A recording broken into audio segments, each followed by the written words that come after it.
السلام عليكم. تعالوا بينا النهاردة هنعمل صينية بطاطس تحفة جدا. هنعملها بالجبنة والفلفل الألوان، طعمها حلو جدا بجد، وصفة غدا تحفة قوي. يلا نشوف وصفتنا هنعملها ازاي. حطوا لايك واشتركوا في القناة. هنجيب هنا البطاطس بتاعتنا، بعد كده هنقطعها بسمك يكون تخين معانا بالشكل ده، تقطعيها شرايح كده تمام. طبعا الكمية زي ما انت حابة تكتري تقللي براحتك. شايفين السمك بتاعها؟ احنا عايزينها بالسمك ده تكون تخينة معانا شوية كده تمام. هنحطها هنا في الحلة، وبعد كده هنحط لها مية سخنة وهنحطها على النار تستوي كده تلت سوا. اهم حاجة البطاطس ما تتهريش معانا. بعد كده هنجيب هنا الطبق او البايركس بتاعنا، وهنحط فيه معلقة كبيرة من الزيت وهندهنه بالشكل ده كده تمام. هتدهنيها كده كويس بالفرشة. في الوقت ده هكون مسخنة الفرن على درجة حرارة عالية معايا. بعد كده هنرص هنا البطاطس بتاعتنا في الطبق، هنحطها الاول هي من تحت علشان تحمر معاكي وفي نفس الوقت تاخد طعم حلو. طبعا هي مستوية معانا كده تمام،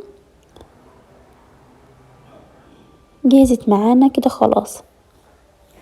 بعد كده هنحط هنا الملح بتاعنا، نحط معلقة صغيرة من الملح، وهنحط هنا معلقة صغيرة من بودرة الثوم ومعلقة صغيرة من بودرة البصل، وهنحط كمان فلفل اسود. البهارات اللي عندك كده جهزت معانا. بعد كده هنجيب هنا الفلفل الالوان، هنقطعه شرايح بالشكل ده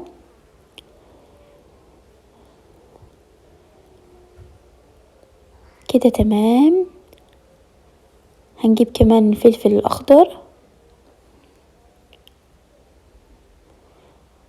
وهنحط كمان هنا طماطم هنقطعها شرايح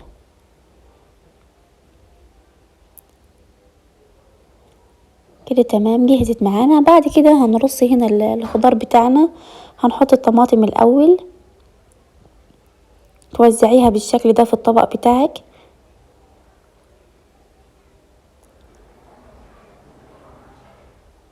بعد كده هنحط الفلفل الاصفر وهنحط الفلفل الاحمر، بيديكي طعم حلو جدا في الوصفة دي، جربوها حلوة قوي. لو مش متوفر عندك ممكن تستخدمي الفلفل الاخضر بس، مفيش مشكلة كده تمام. بعد كده هنحط هنا على الوش بتاعها، هنحط هنا جبنة رومي وجبنة موتزاريلا، هتوزعيها بالشكل ده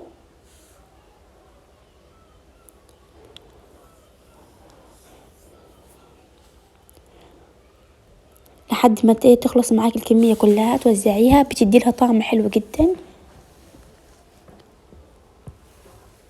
كده تمام. وزعت الكمية بتاعتي. بعد كده هنحط رشة من الزعتر، بتدي لها ريحة حلوة. بعد كده هنحط كمان على الوش كده شوية من الزيتون، الشرايح بالشكل ده توزعيها، بيدي لها طعم حلو جدا.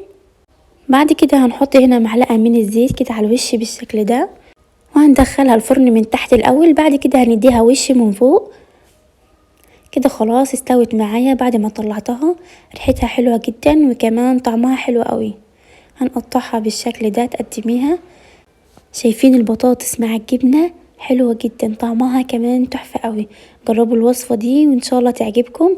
ما تبخلوش عليا بس باللايك والشير وسبسكرايب للقناة، وتفعلوا زر الاشتراك علشان توصل لكم اي فيديوهات هنزلها. والسلام عليكم ورحمة الله وبركاته.